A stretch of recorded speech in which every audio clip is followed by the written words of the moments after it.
tusahau kulikuwa na kiini ya sisi kutafuta kazi hii. Kuna machiefs hapa waliandikwa kazi less than 2 years ago, hata hawajapata salary. Wako wapi? Kuna mwenye wako? Simameni nione wenye hawajalipwa bado, wamekuwa wakingojea. Asante sana. Etini chief, si wewe uliandikwa kazi 2 years ago? Si ulipoenda interview ulikuwa unajua hakuna gari, hakuna ofisi, ya? Si ndio? Hakuna ofisi, hakuna gari. Si wewe ni mtu ya hiyo location? Na vile ulienda interview, si uliulizwa swali, kaambiwa utafanyaje kazi na hakuna ofisi? Ukasema ofisi ni ya nini? Mimi ni creative, pale popote nitakuwa ni ofisi yangu. Si ukweli? Na kwa sababu mlikuwa na interview watu 20, wakaona wewe mwenye umekubali unaweza fanya hata kazi bila ofisi, wakakupatia. Mwingine akauliza please Keti, mwingine akaulizwa sasa wewe sasa wewe utafanya kazi namna gani na hakuna motorcycle? Akasema mtu ufanyie nini motorcycle kwa location yake? Si mimi nimekuwa nikizunguka hapa nikitembea na kwa mguu. Sasa saa hizi ukiambiwa kwa nini uja respond wapi, unasema sina motorcycle. We must remember, even these OCSs who are here, they are among the cadre of police officers who perhaps are the only person who was picked at that time kwa location yake, because walikuwa wanachukuliwa wachache, na alipoenda recruitment walikuwa wengi, na wewe ukachukuliwa. Sasa wewe umesahau, because it was 20 years ago, umesahau kwamba you are among the very few Kenyans who have gotten a job that many people want to do this job and they are unable to get the opportunity. So, number one is to remember always that you have a job. Understand what is your job. All of us who are here are leaders. Leaders. Meaning that the people are expecting certain things from you and they're expecting certain behavior from you. You are a leader. As a chief, by the time unaitwa chief, you must respect yourself so that the community can respect you. As an OCS, by the time you are reaching a stage ya kuwa OCS, you are a leader in your community. There is no way utaenda certain division na wewe ujatangamana na watu wa sehemu hiyo, ujui hata nani ni wapi, pastor ya hapo ni nani ndio imam, nani anaenda kanisa gani, hata ugani na community hapo. How will you be helped? I am so surprised that tunaweza kuja hata mkutano kama hii na we are complaining. Chief anasema tuko na shida, polisi wanatusumbua, ukienda huko wanapendua evidence, polisi wanasema chief hawatusaidii. That is why we are failing. Because kama wewe ni OCS, forget about chief na assistant chief. For your job to succeed, you need fast cooperation ya mama mboga, villagers wenye wako hapo, people of all cadre. So the first thing ukifika area fulani unajiuliza kwanza, stakeholders wenye watanisaidia nifanye kazi mzuri hapa ni nani? Unasema mtu ya boda, watu wa small traders wenye wako hapo, unaona vikundi ya kina mama, unaona youth leadership kwa area hiyo, unaenda sasa elected people like the MCA. Hata MCA anakuanga mbali because maybe MCA because it's within a particular division. By the time unafika MP, umemalizana your local leadership hapo. Sasa kama tutakuja mkutano kama hii na OCS ako na kesi na chief, CEO by the time inafika wananchi, that is a problem. Now I'm told in some places, I was told, the fight is always who controls the market. Sinamna hiyo? Kuna hii kitu ya kupigana na chang'aa. So chief anajua lazima OCS akubali kwamba chief ako na uwezo ya kushika watu ya chang'aa. Because nikienda raid kama chief, nitaonwa vizuri kama mimi ndio in charge. Nitaokopwa na watu ya pombe. Of course unajua kuonwa, mimi nasema ni kuonwa aje. Haya sasa OCS anasema hapana, huyu na polisi wake, huyu anaharibu market. Yeah? Analeta ule mtu wa pombe chief ameleta, OCS anakuja kurelease. Ati ndio huyo chief ajue kwamba yeye hana uwezo ya kupambana na pombe. Ndio market ikuwe tu ni direct inakuja kwa nani? kwa OCS. So part of the reason why we are not working together is not because supremacy ya nini, hapana, ni corruption ndio inatufanya tunang'ang'ania nani will have control. So we have to deal with that issue, because why would you disagree with a chief he was willing to help you do your job? Why would you disagree with a villager? Why? You know, you have to provide proper leadership. There must be partnership and working together. You must understand your job. Kuna chiefs wako tu lakini hawajui job yake ni nini, hawafanyi research, hawasikii mtu yoyote, hawasikii anything, wako tu. Hata wakifika opinion, mkutano ikiitwa kwa location, chief akitaka kusimama, naona villagers wanamwambia wewe chief kaa chini kwanza. Wacha ule mzee, unaona ule mzee wacha tuongeleshe kwanza wewe chief. Chief unaweza funga baadaye. Na wakati chief anasimama kuongea watu wanaondoka kwa sababu wanajua hii chief mlevi huyu. Ule wanachukua hongo nani hako na time ya kusikia hii mambo yake. So you must understand your job, you must be the authority in your community. You know? Must find a way of ensuring that you are always above the others in terms of knowledge. Soma. Uwe ukisoma ama hujawahi soma, sikiza. Siku hizi you don't have to read. Unaweza Google, uweke simu yako usikie.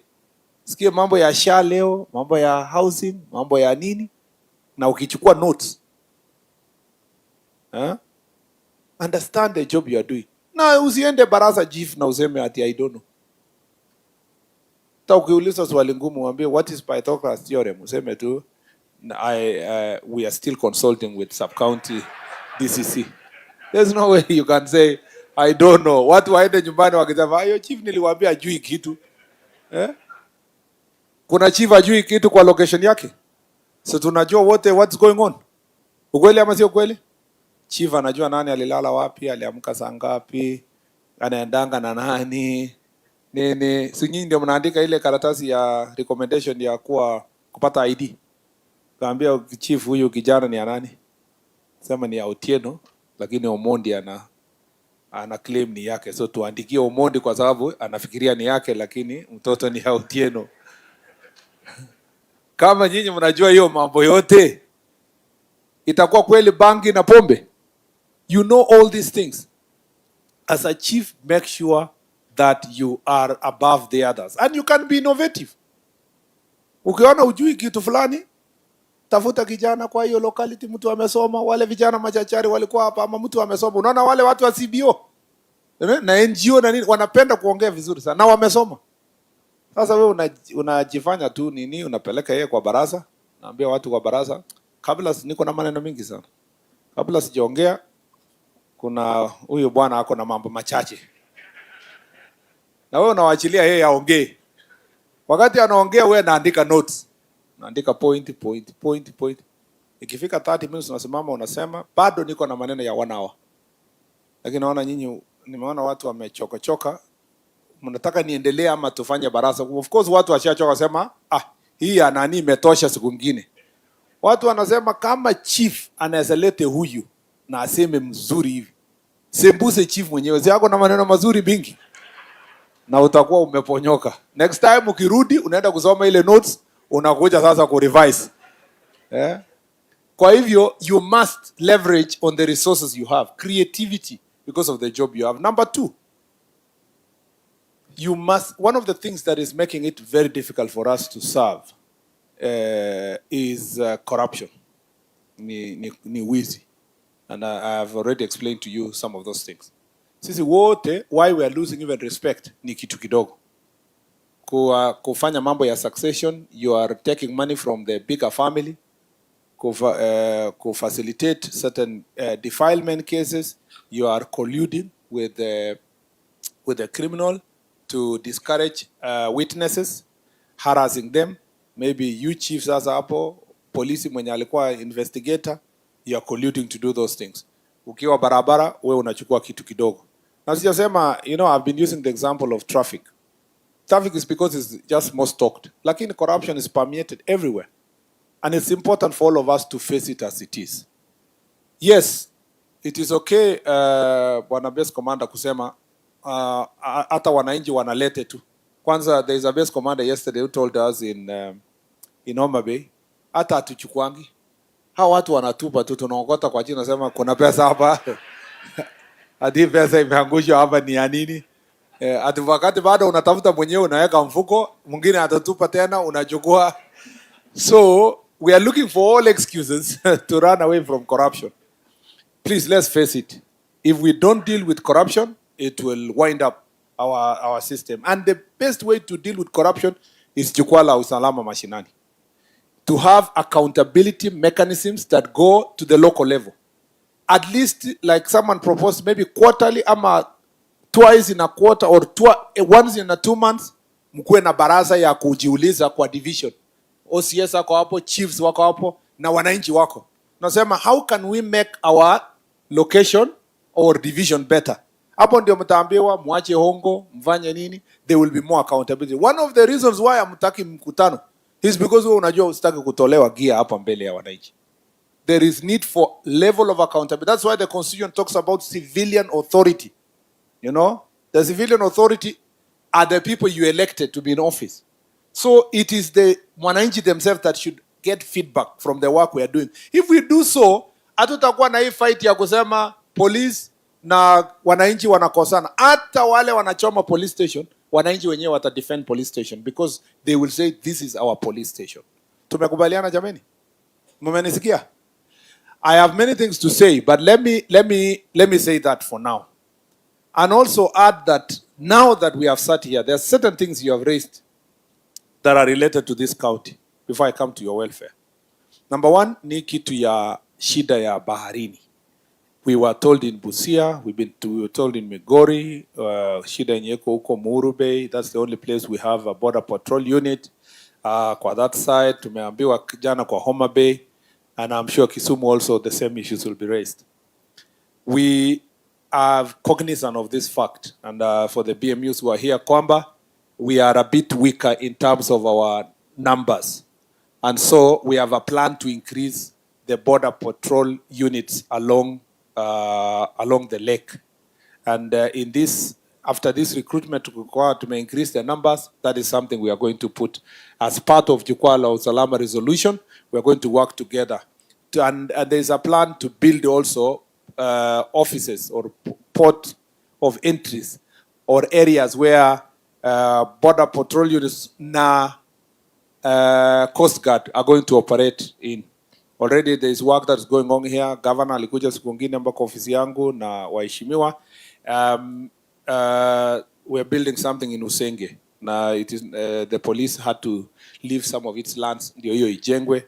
Kuna zile the other places that have been mentioned, we are going to set up bases for the Coast Guard. In our modernization equipment, we are also importing we are getting some new boats, better boats that can help in manning the lake. But more importantly, tuko na joint cooperation na Uganda. And we had a meeting, and Mheshimiwa Joho aliambiwa to work together with the Minister of Agriculture from Uganda to see how and fisheries on how to deal with the issue of shared resources in the lake. You also need to appreciate that sometimes also a good job has been done by Coast Guard. Wali arrested some people, now kapelekwa kotini huko Busia, Uganda. So there are some areas that we are progressing, but we can do better. Pia the BMUs mtusaidie. As we sort your problem, sort our security problem also up. Because kuna contrabands in the future through the fishing, that the BMUs should also come out and work with security team to deal with contrabands, alcohol, cigarettes, hiyo high five ya kutoka Uganda inaletwa through the sea, and it is also yourselves that have a role to play. Number two, hii county yetu tuko na challenge ya mambo ya defilement and gender-based violence. And mama amesema na watu wengi wamesema hapa, part of the reason is because of repugnant cultural practices like disco matanga. I don't know where disco inakutana na matanga. There was a time disco was disco, matanga was matanga. This one was dancing, this one was mourning. Sijui walikutana wapi ikakuwa at is one thing. I think that's something we need to deal with. And the best way to deal with is to deal with the families that are burying their loved ones, to engage them. If you know there is a funeral in a particular place, engage them. and let's agree kusema this is not, we are not going to allow this because it's going to affect us in 1, 2, 3, 4 ways. It's also good to deal with it through barasas. And that is what we discussed in Western, because it's also prevalent in that area. And it helpful when you have engagement through barazas, through nyumba kumi, and you're engaging the people, even as we look for legislative ways of addressing those issues. Again, mambo ya defilement, chiefs and assistant chiefs, please do not accept to use alternative dispute resolution mechanism over a kangaroo court ya village huko kuacha mambo ya watoto. You know that is a very serious issue, and you are in a position of responsibility. All these cases should be brought to the police station and then onwards through the justice system. Please, let's deal with this issue because it's very prevalent here, an entire Western and Nyanza region up to Bomet there, and then some places in Eastern. We really need to do something about defilement. Defilement is of great concern to us, and it's concern in this area. On issues of murder, part of the people, why you need to know that murder here is perpetuated by fighting over land, some of which is, a lot of it is about succession. Alafu ingine ni mambo ya competing for resources, and then robberies, stealing of livestock, mambo ya mining, and all those conflicts. I think we need to also address the root cause. The police have promised to do further operations to make sure that we deal with these criminal gangs that have been operating here. A lot of work has been done. There was a time 42 brothers was a big problem in this region, but we can do more so that we can make sure that we sort out these issues. That is the IG has a way, he knows what he's going to do. There is an operation plan that we put in place, and the IG is going to deal with it. Thank you very much, IG. On the question of alcohol, drugs and illicit alcohol, again, I am very happy. Siaya is one of the counties where there is good interagency working relationship, but we can enhance that. I agree that there are certain licensing issues, testing issues, and so forth. Yes, the chief has proposed kwamba the reason why something is called illicit is because it has not gone through the legal system. So it's not for me to know whether it will be called changa or it will be called Siaya drink or it will be called what. It's not my problem. The problem is that anything that is not licensed, that is not approved, anything that's not approved is illicit.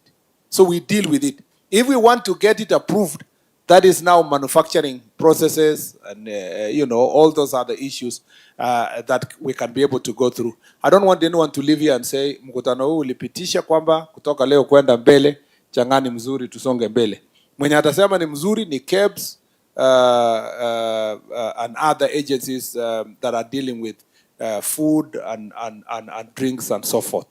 That process is there, and it is important for us to respect that process, because then it's the only standard way. That's why even Busa is being licensed, because then before the license you are told about the process of manufacturing, and then you get a license and so forth and can be monitored, so that watu waziweke nguo za ndani na kufanya nini kufanyisha watu wakunywe vitu chafu.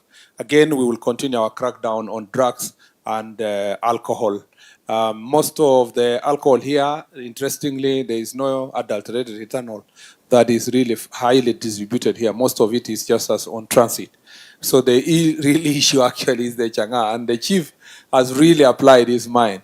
And when we will have another discourse elsewhere, I think there's a lot of things we agree with him, and most of you agree with him that we must, incorporate the proper ways of processing so that we can sort out the question. Because the only reason why some of these things are illicit is a failure for approval, not because the content is substandard or whatever you can say. And then we need to know what is the standard number for that drink that is manufactured where, whatever the name is going to be called. The other issue of this area is mining, unregulated mining. Again, we have agreed that we will hold a meeting with Ministry of Mining to think through the whole problem from Kakamega, Busia, Hapa, Migori. Migori is even worse. In the place I went to Migori, kila mahali mechimbwa chini ya nyumba, kando, nini, barabara. it is important that this thing be dealt with. It's health hazard, it's also environmental hazard, and it is also a cause of conflict. We need to have to follow the proper process, register these cooperatives, SACCOs for the artisanal miners, and then regulate it so that then they can be able to do their business in the right way.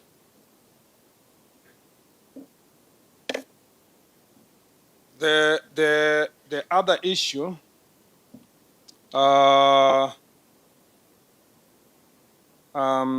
something I wanted to emphasize here that the pastor raised was about religious extremism.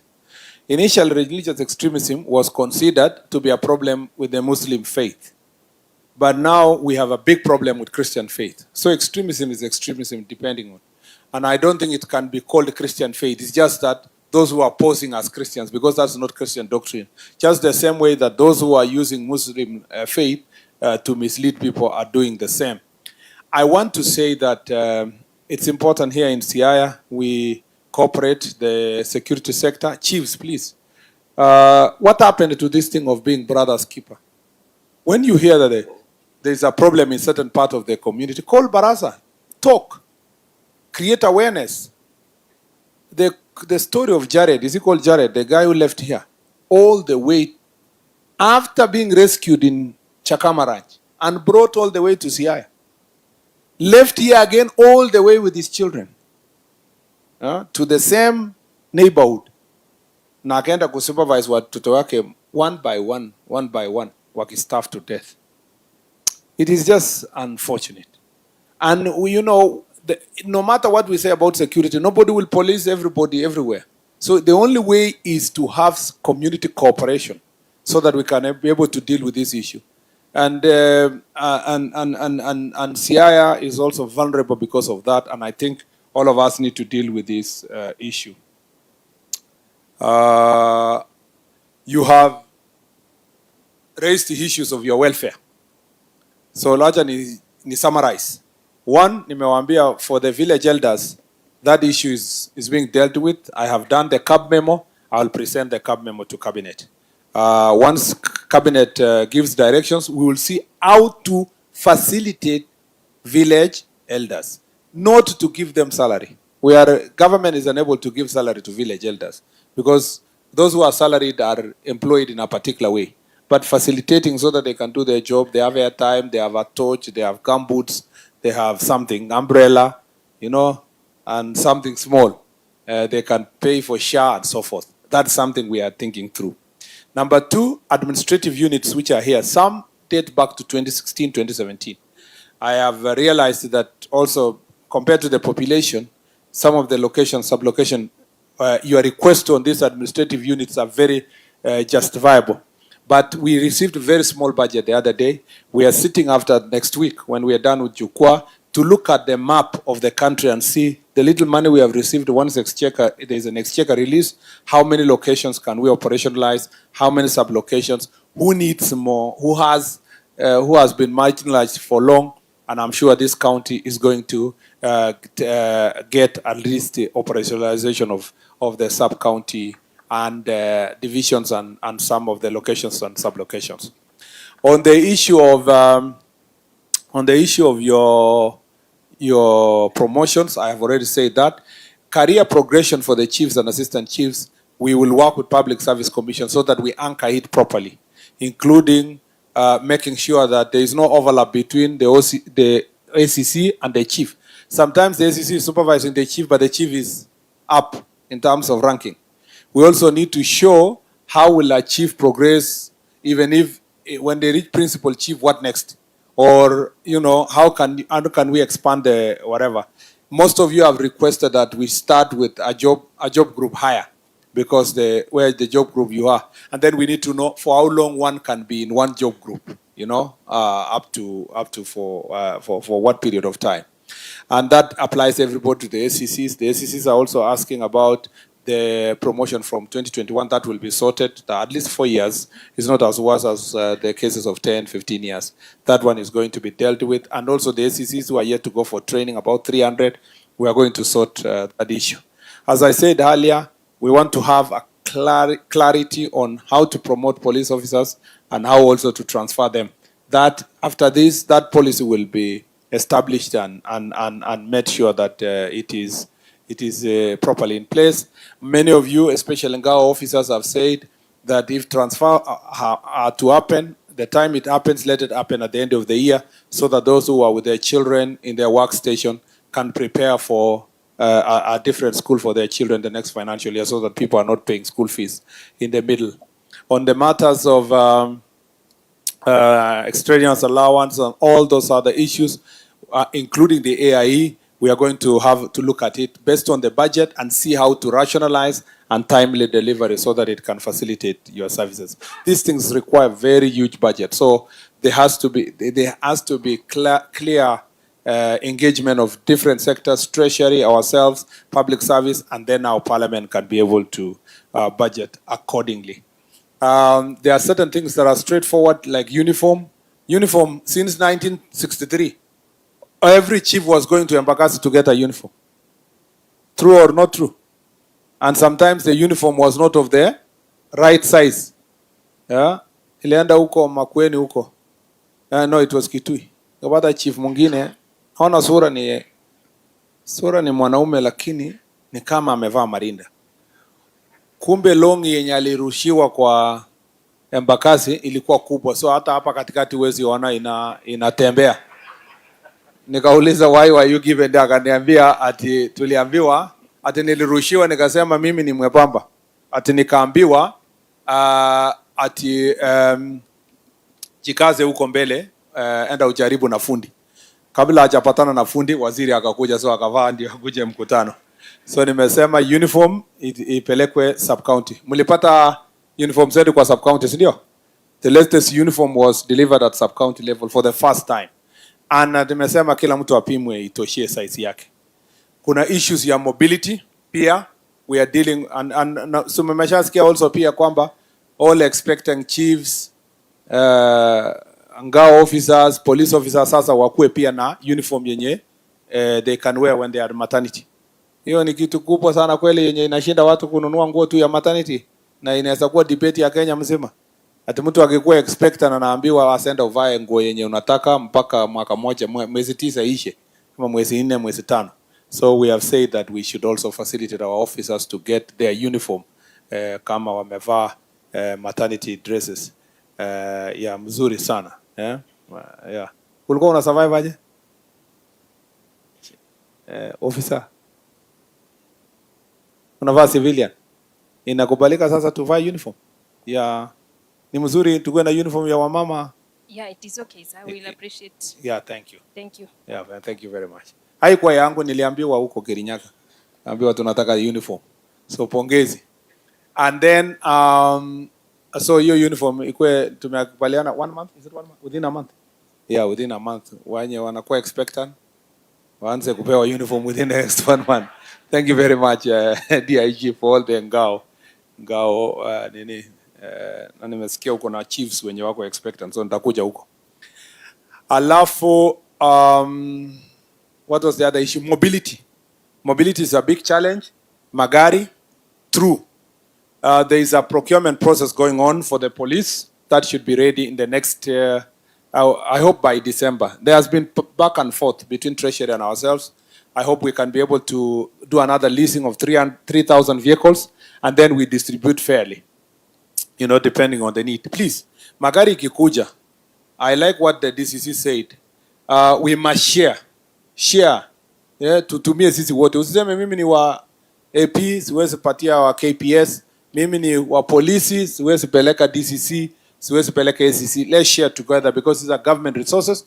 Let's pull resources together so that our work is done. I really know that the chiefs have said about their motorcycles. It's important, and we will see what we can do. But also don't stop working, waiting for the motorcycle, because you are within your locality. The people who have suffered most in the ACCs. ACCs ndio wanaumia, wanatembea na moto nini, wanatembea na boda. Imagine DO wa zamani, siku ya kina Orengo walikuwa wanafukuzwa na DO wasifanye rally. Sasa DO wa siku hizi anatembea na boda hata na Land Rover.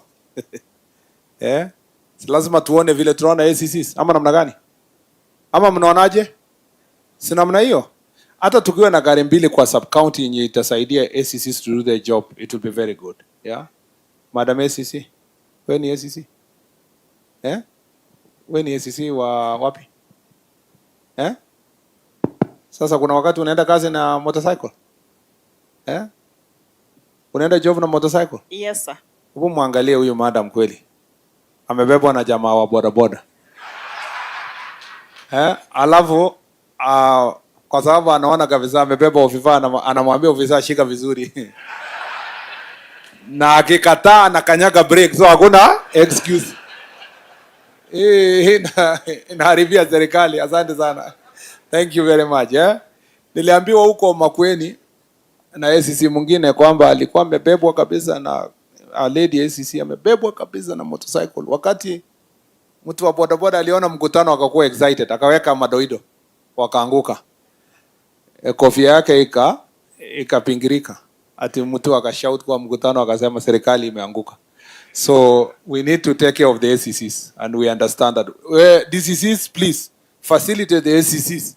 Yeah, we will find ways of keeping at least a car maybe kwa every sub county ya kusaidia ACCs when we do the whatever, but please facilitate them watembee kwa heshima. I know some of you are living behind kiosks. ACC nyumba yake ni na anakaa nyuma, iko kwa bar na bar iko hapa inapiga kelele, yeye analala hapa, alafu akitaka kuoga anabeba maji kwa bucket akienda bathroom yenye iko mbali huko. So those are some of the things we want to sort with housing project. There is a plan kujenga 17,000 houses for police officers, and in most of our counties we'll distribute fairly to housing project. Tukijenga sasa hata kama ni town hapa kwa police headquarters hapa, even if you are living in an outpost, even if you are operating from outpost, at least if you come to stay in a police station, it is easier as we progressively build this for the police stations. Pia kuna infrastructure challenges that we are trying to deal with. I want to request my brothers and sisters who are in parliament tutumie CDF sasa tusaidie our chiefs and our assistant chiefs, but also our OCSs to build good police stations and maybe housing where we can. But more importantly, good infrastructure of offices, because most of the police stations are neglected across the country. Even where we have multi-billion county projects, utaona a whole port inajengwa, but the police station next door ni ya 1940 something. Na ni kitu kadogo. We have to do something about it, and that is why I'm the one who asked that those pictures itumwe. Now we are analyzing the various police stations, the state of many of the police stations, and it's embarrassing. I'm happy that through Jukwaa, because we have raised awareness on these issues, wananchi wengi sana ninaona wanatuma mapicha kwa social media. Police station ya this constituency, police station ya hii constituency ni mbaya, inaleta hata juzi mimi nilienda kakimbia nikaenda kujenga yangu, nikatafuta marafiki nijengange tukitafuta budget, because niliona wataweka kwa Facebook. Na sasa watasema sasa waziri anaongea mambo mingi, angalia police station yake ya nyumbani huko. So all of us can do something about it, and where the county can help us of course your former waziri governor, we see how we can be able to assist each other to have good police stations where the resources allow, and we can sign agreement between the counties and the national government to facilitate these issues. Because of time, I know so many things have been raised. Mtanikubalia tu ni summarize a few of them. I was trying to summarize, but let me, just in case I forgot something serious, let me look at what you said about this place. Ngapu, we will, we are in the process of, in days, we shall announce the days for recruitment of about 10,000 police officers. And if we do so, we will now operationalize the Ngapu and also strengthen the police presence kwa mashinani.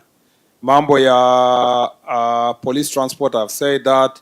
Mambo ya package for officers. Mambo ya regional training, I agree completely. Training is what is missing. We have begun to bring back training. Hata juzi OCSs, some of you were in Nairobi for the conference.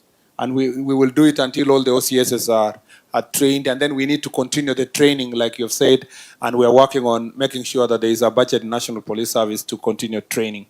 Mambo ya specific areas where you raised issues, we are going to deal with that.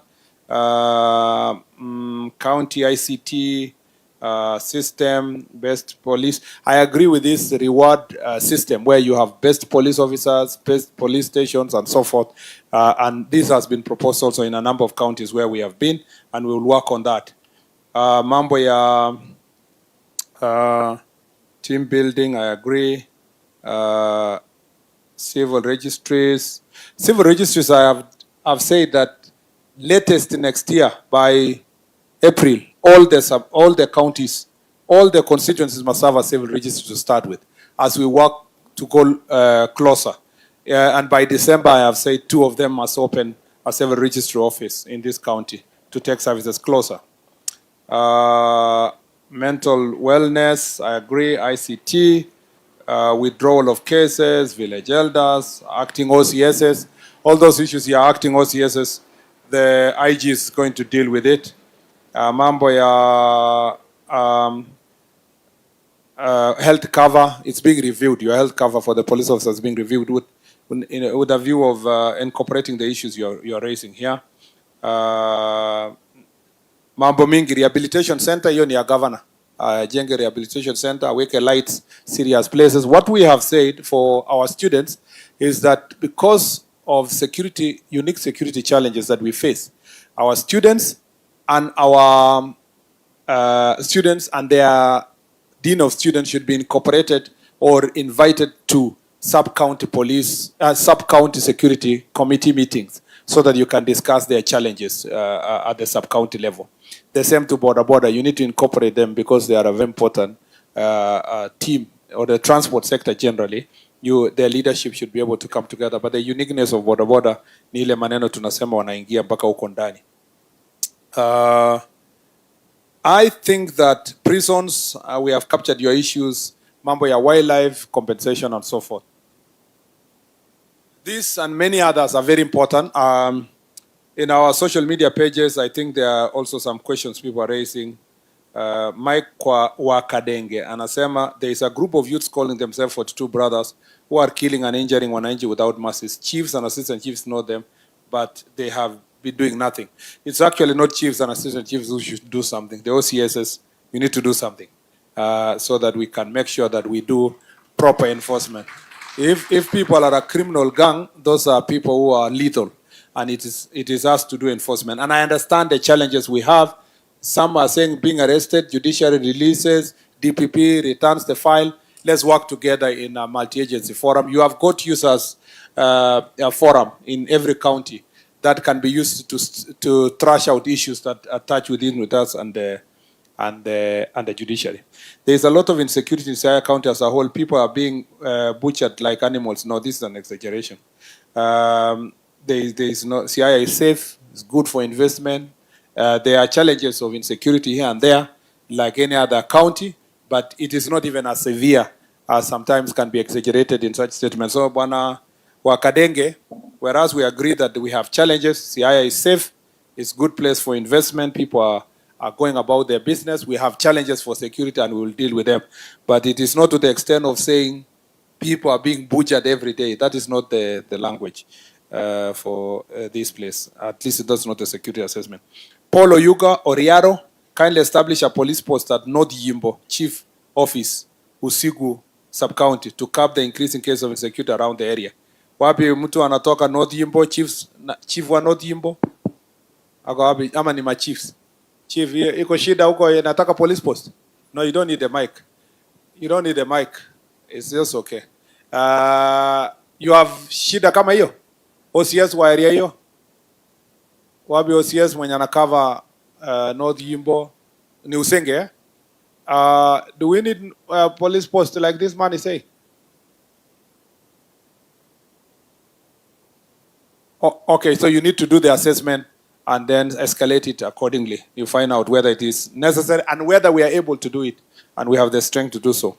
Leonard Wasonga, kindly do a spot inspection of matatus over all public transport overload passengers.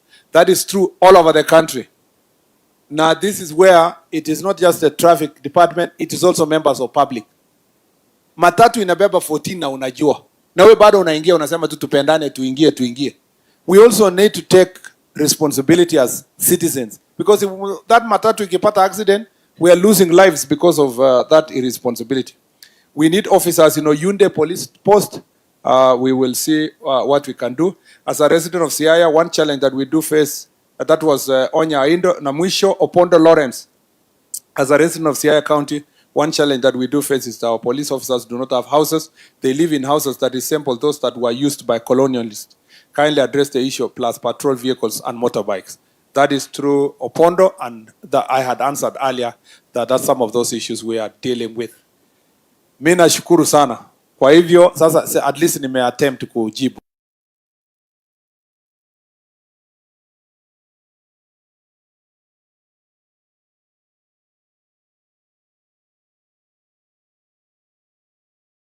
You will see all your issues captured based on the memoranda you gave us and the things you raised here and the ones that were already given to us by the county security team.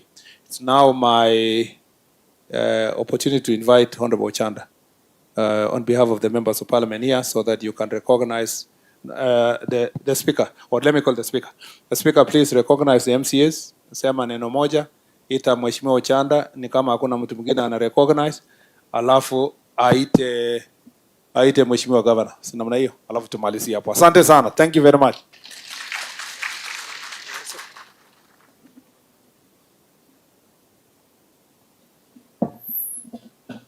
Makofi mazuri kwa Bwana CS. Bwana CS, this is the political class. I may not be a politician, but I work with politicians. When we see you here from this region is ODM stronghold. It sounds irrelevant, but we remember when you used to be in ODM with Baba, you are a staunch supporter. And every time you used to be on TV, we could all be glued there. Can you clap for the CS?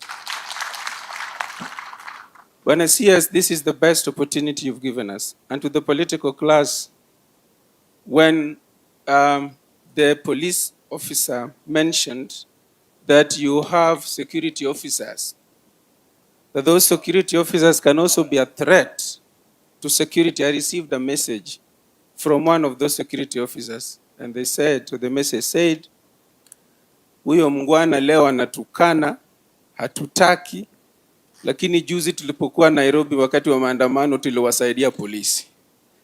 So he said, we should appreciate them much as they work within the law. Sina mengi, lakini nataka kusema kwamba Bwana CS, just one. You mentioned in your response that Siaya is a very peaceful place. Indeed, it is not as hostile as reported elsewhere. But I'll request, as I introduce MCAs, that just 2 MCAs from Game to give you the picture about security situation in Game. Then you will indeed appreciate that much as it is not as bad, but the deaths are threatening because the manner in which they are executed. May I introduce members of the County Assembly by way of standing? I'll just recognize you. Muamke tafadhali, kama kuna mic wapewe. Hakuna kuzungumza, ni kujitambulisha. Or I just they're the only politicians who are here. Please, please, please. Just your names, please. I know there's no time. Just your names, please. In the interest of time, if you speak much, I will then take it back. I'm Jambo. Just say your name. Shalom Odoro Tieno. So, representing youths.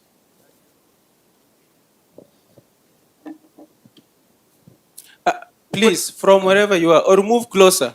Make it easy for us. I don't want to introduce you in chorus, but if you Good afternoon. I'm Anna Wansila also, presenting marginalized women in Siaya County.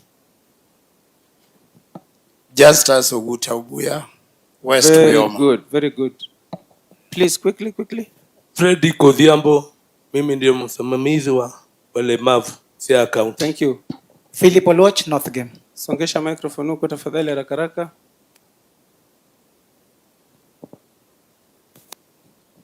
Udwar Peter, Ukwala Ward. Thank you. Susan Okwiri from Game. Kindly, Mr. Speaker, allow me to just make one statement.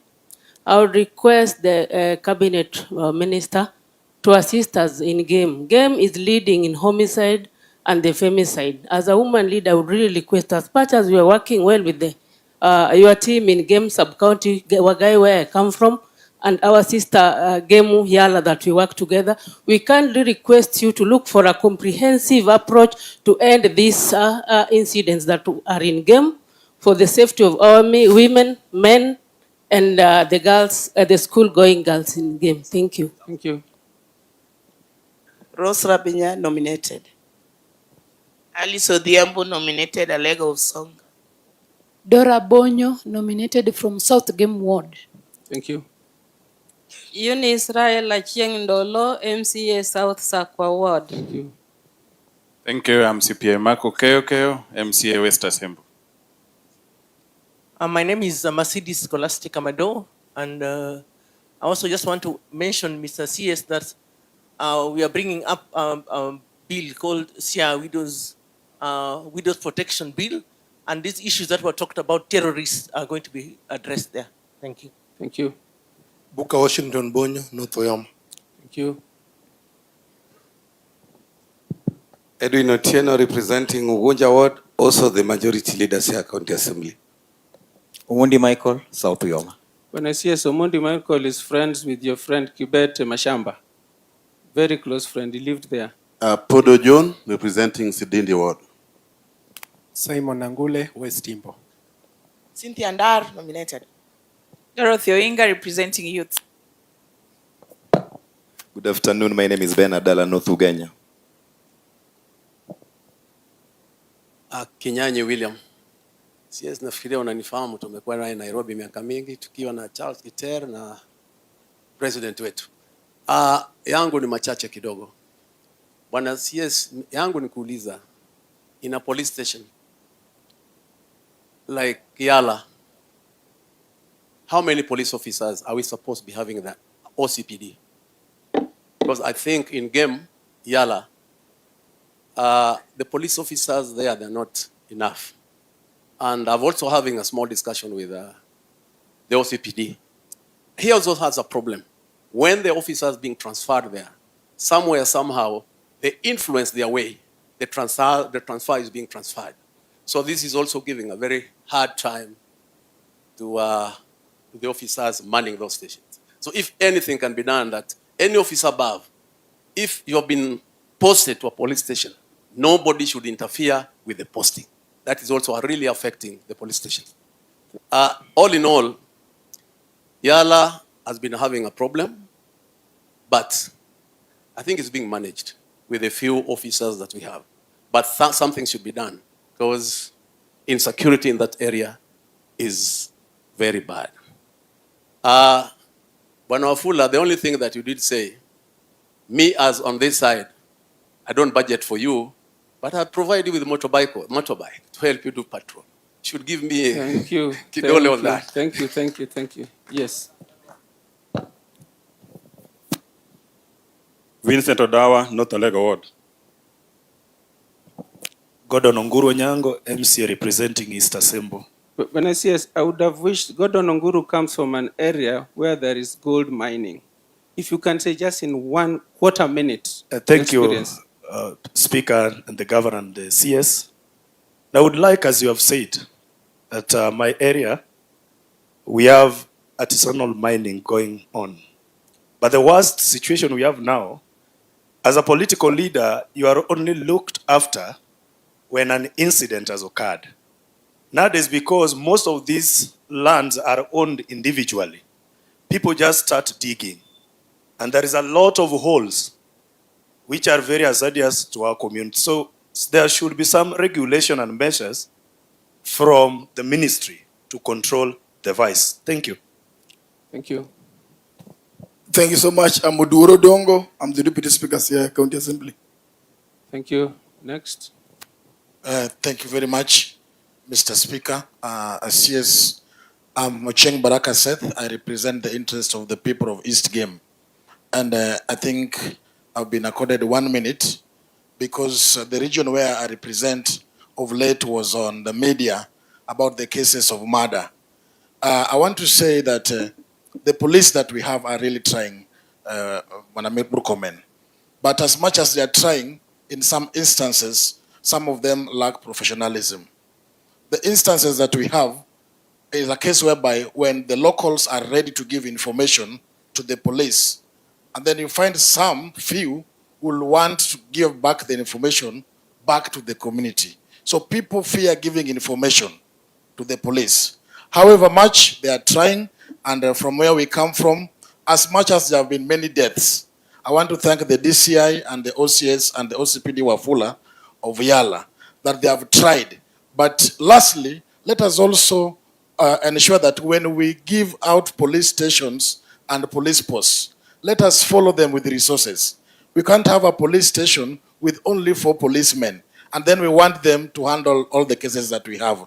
So as much as they are trying, we should also ensure that we improve on that. I've said that, but it's not the first time I'm meeting you. Thank you. Mheshimiwa Murkomen, the last time I was with you, the timing was very poor, and things were not okay. But today we are here, and I hope everything will be okay. Thank you very much. Allow me to unpack that to the crowd so that you get to know what Mheshimiwa is talking about. In all these things we do, political tolerance is important. There was a time soon after elections when Mheshimiwa Seth Baraka and 2 others went to Nairobi and took a picture with the CS Mheshimiwa Murkomen. That was an issue. When they came back home, we trumped up charges against them as the assembly, and they never liked it. Today, we are very happy. In fact, I'll be bringing him to your office so that we take another picture and brand it broad-based government inawezekana. Now, that is the last. May I now ask members of the county executive that are here, you just stand up. We recognize you, so the CS, County Executive Committee. Thank you very much for coming. Then members of the county, not members, staff of the county assembly, wherever you are. Thank you very much. Thank you for coming. Lastly, Bwana CS, this is the best opportunity because we are recognizing that in all we do, even on security matters, political coexistence is important. Bwana CS, some time back there was demonstrations, and I want you to please understand this. When there were demonstrations in Bondo, a chief in that area had his home burnt down. Because there was no political tolerance, the people who were there accused him, the protesters accused him of having led the police to arrest or shoot a civilian. The police are reported to have executed this. The politicians are accused to have sponsored this. The chief is accused to have identified the person, the officer to have shot. If that happened today, because now there is political tolerance, I am sure the chief's home would not have been burnt down. That civilian would not have been shot dead.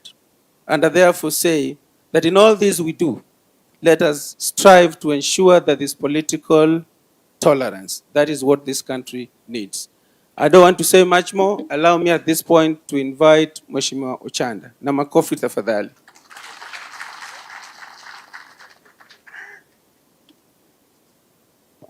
Now, thank you very much, CS.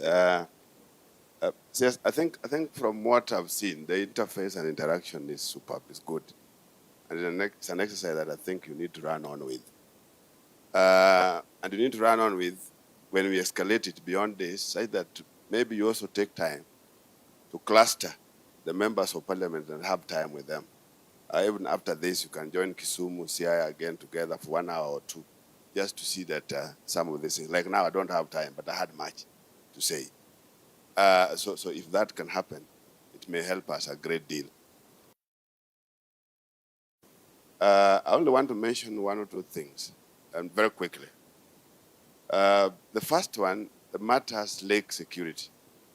I think we've not taken, or the government has not taken time to understand what the problem there. The problem that we have in the lake may not just be placing these units that we are requesting. Units may be good, may be temporary, but you need to understand that economy. Where the problem is fish. Fish is born in Kenya, and fish goes to Uganda. Fishermen must follow it. It's as simple as that. So it's a bit more complex that when you want to look at it in terms of security alone, there may be more things that you may need to look at. So I request that if you can have a little bit more time, get a small group of people, including myself, those of us who are born and bred there, we'll isolate some of the critical things that we have there. They may not just be issues of security units. The other thing I will bring, CS, is I've been a member of parliament now in Bondo for like 13 or 12 years. I've gone through a lot of experiences now. I may not have that time, but let me isolate 2 or 3 things. Number one, the image of the police. The image. I don't know, but if this example I want to bring out can help. The new unit, the new sub-county unit that was created, an AP commandant is posted. And then I think in the process, when it's to get new or additional officers, the request is made from different bases and units or different stations. When those stations are releasing 1 or 2 of their staff, they release the worst. They release the worst. So, and that station, where they were headed, or where they were coming to, is basically 800 meters away from my home. All the first 5 officers that got there, the same day, all of them were drunk, all of them didn't know where they were, all of them were running around in the village looking for food, they didn't have anything to eat.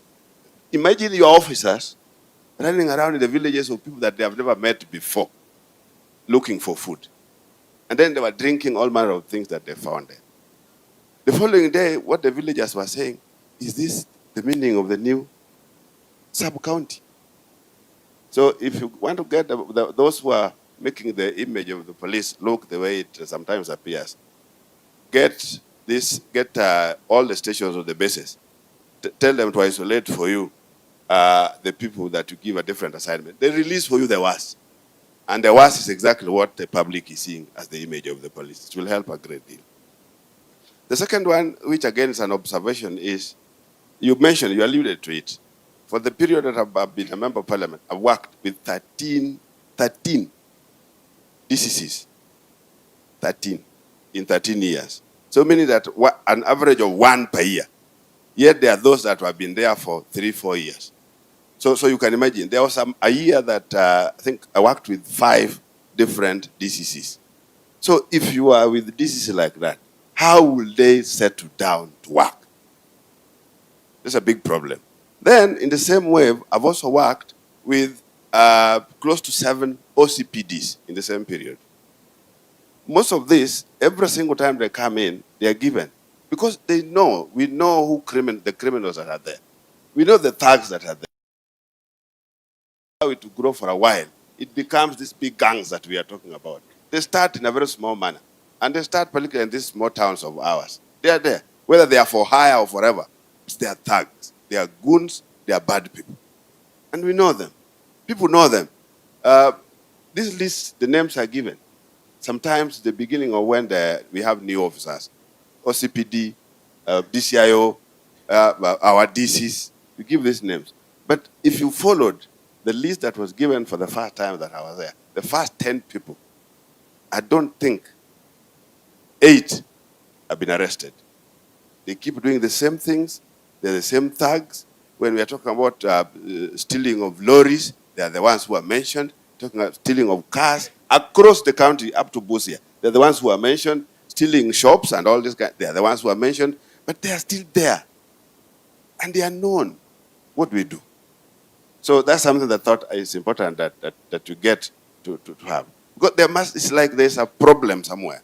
Where even those who are arrested in one day, the second day they are released, the third day, minus any charges. And I think it's growing. And if you allow it to grow the way it's going, we get into the thugs like now the regional commissioners are fighting within Kisumu. The very final one is another experience again, is in terms of the police and the chiefs. You've mentioned it, let me not go to it so much. But there is a big issue.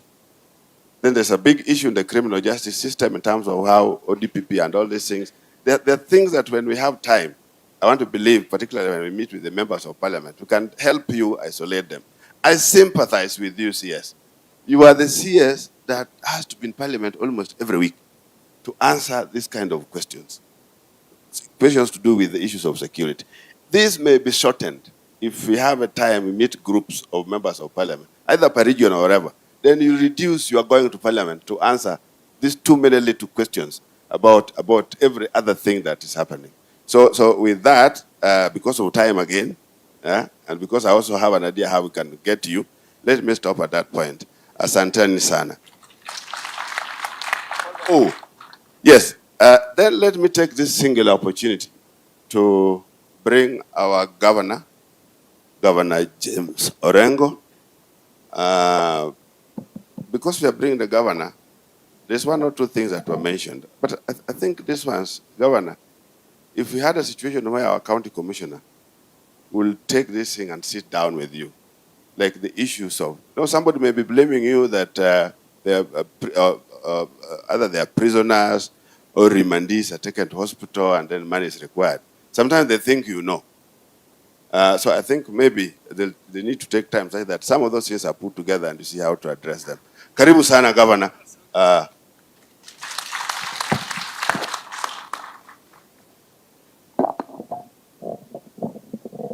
Asante sana kwa mgeni wetu wa heshima, Waziri Onesmus Murkomen.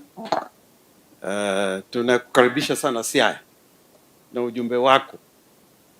Na tangu uingie asubuhi karibu saa 3:30 saa 4, umekaa na sisi mpaka saa hizi karibu saa 11 inaelekea. Na inaonekana kama tunazidi kuongea, pengine unaweza kulala hapa leo Siaya. Na nasema unaweza kulala Siaya kwa sababu wakati tumekuja hapa nilikumbuka ya kwamba nilipochaguliwa mbunge mara ya kwanza, Rais Moi alikuwa amekuja hapa Siaya, akalala kwa hii nyumba hii. Ili walifanya marekebisho na akalala hapa na akakutana na viongozi wa kutoka katika district yenyewe. Wakati ile ilikuwa ni county. Kwa bahati mbaya mimi sikubaliwa kuingia hapa. Nilirushwa nje kabisa. Lakini mambo imegeuka. Mimi jambo langu la kwanza ni wewe, tumefanya kazi na wewe. Na najua wewe mchapa kazi. Tumefanya kazi katika bunge, najua ujuzi wako na pia mwelekeo na itikadi zako nazijua. Tumefanya kazi si kwa zile miaka 10 tumekuwa kule kwa Senate, lakini wakati ya kuzungumzia mambo ya katiba ulikuwa kamati muhimu sana ambayo ilikuwa na jadili mambo ya ugatuzi. Ukiona ile chapter ya katiba ambao inaongea kwa mambo ya ugatuzi, mkono na fikira za waziri zuko pale ndani. Na mimi kama sasa katika cheo cha gavana najua kazi ambayo ulifanya. Haikuwa kazi rahisi kwa sababu kulikuwa na watu wengine wakati huo ukisema ya kwamba serikali ugatuzi itaongozwa na gavana. Wakasema gavana ya nini? Gavana ni mmoja tu peke yake Kenya nzima. Ni gavana ya Central Bank. Hiyo upuzi mwachi.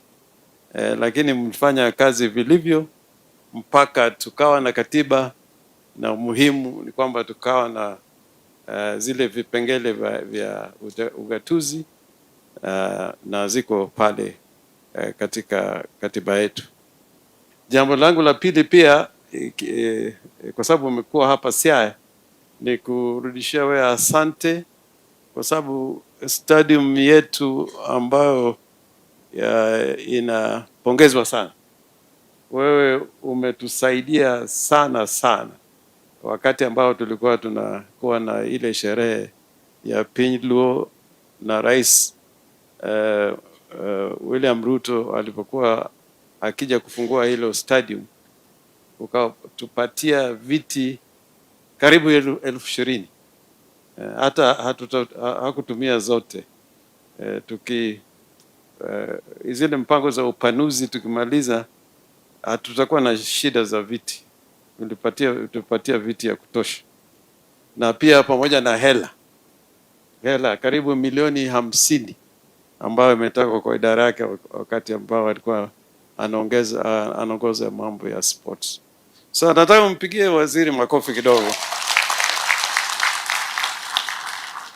Na sasa pesa zaidi tena imeingia huko, na hiyo bila kazi ambayo ulifanya haingekuwa rahisi kupata hizo pesa kuingia huko.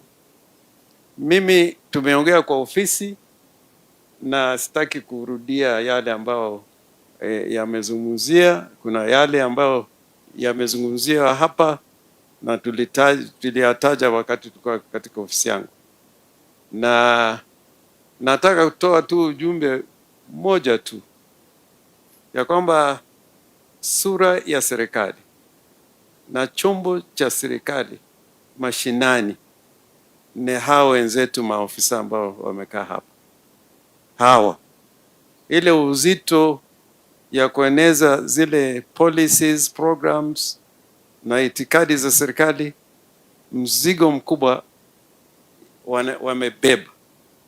Kwa hivyo mimi nikisikia kueleza zile shida wanayo, hata mimi naona kwamba zikiweza kusuluhishwa haraka, hata mimi nitafurahi sana. Mimi nilikuwa mtoto wa polisi. Nimekuwa katika hizi station nyingi sana katika Kenya hii. Kwa hivyo nikisikia upande wa usalama, polisi, najua kwamba najua wamejaribu kunifunga, lakini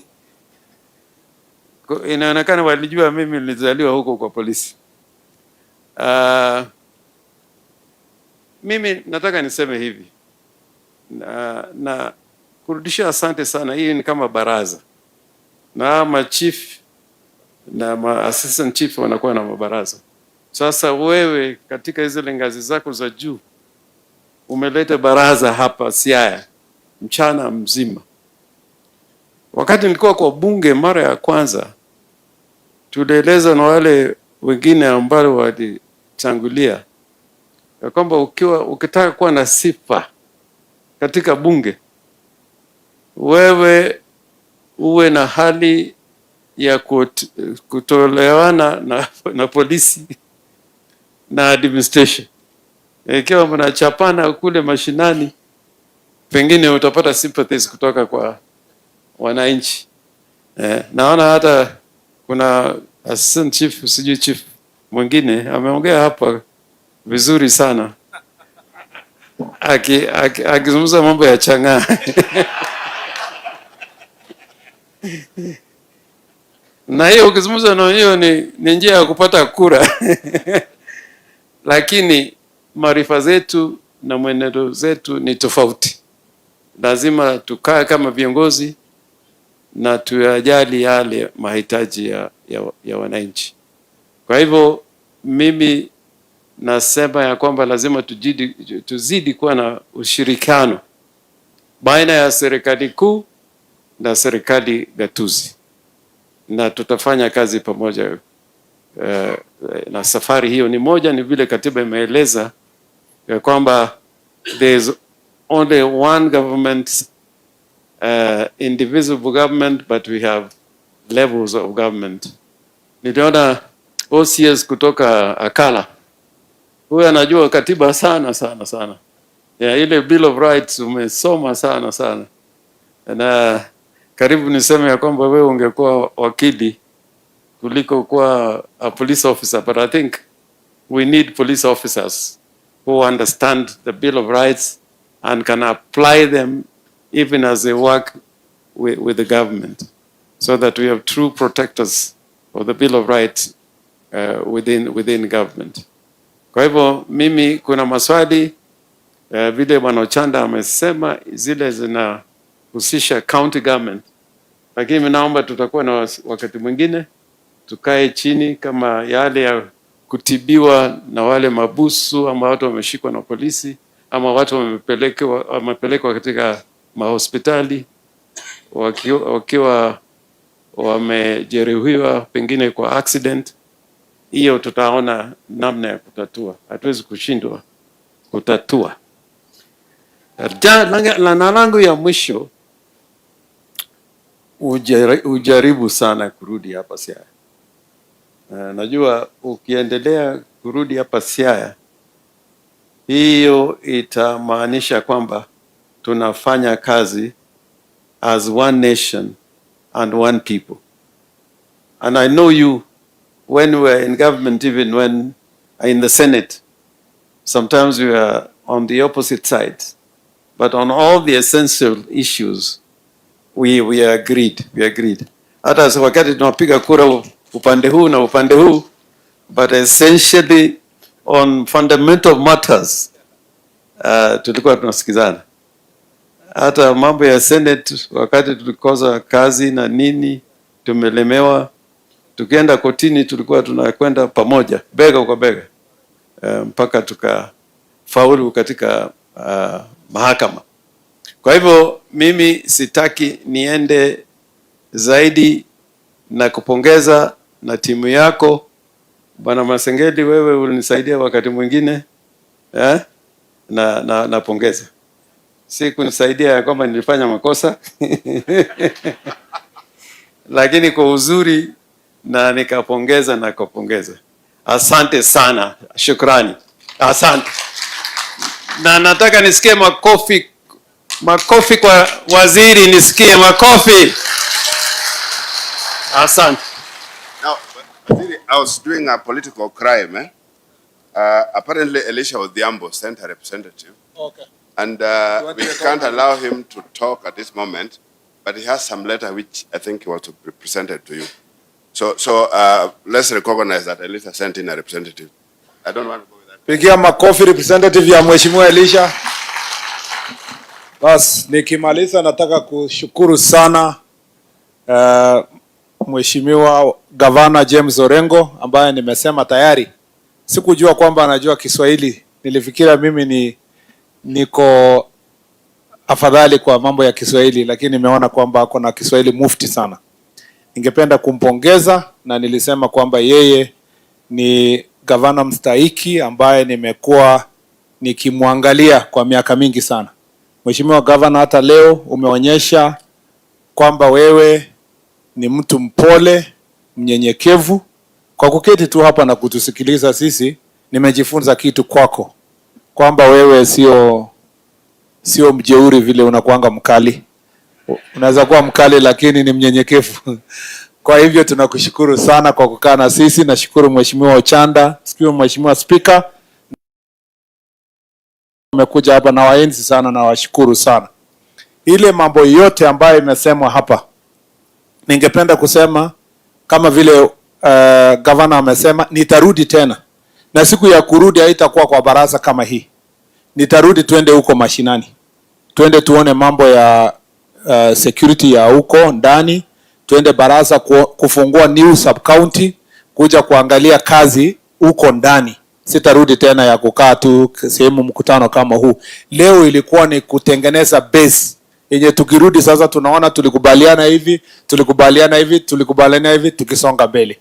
Pia ningependa kusema kwamba yale yote Governor Orengo amesema ni kweli, lakini hajasema kitu moja, kwamba alipokuwa waziri wa mashamba, yeye ndio baba alimwambia atafute CV yangu ndio akanipatia kazi.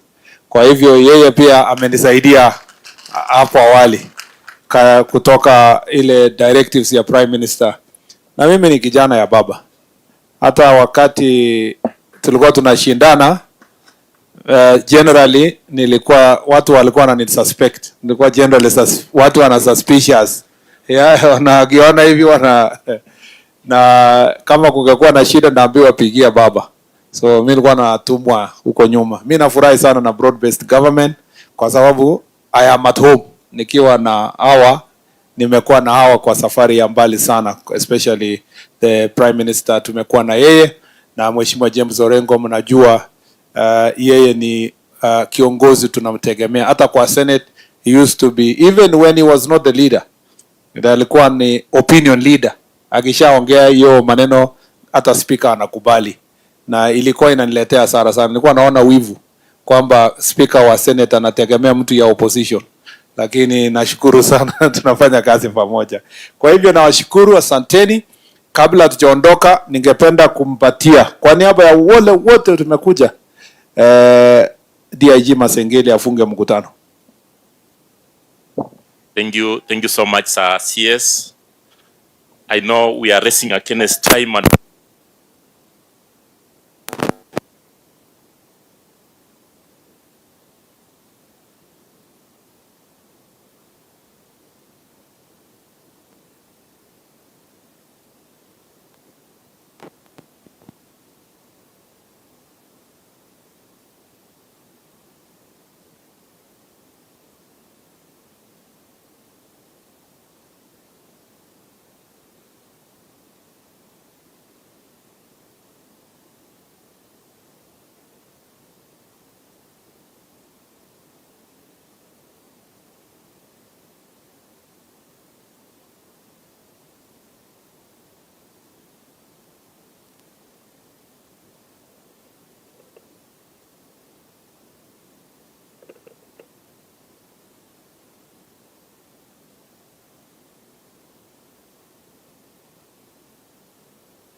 of court. Allow me to talk on two very briefly.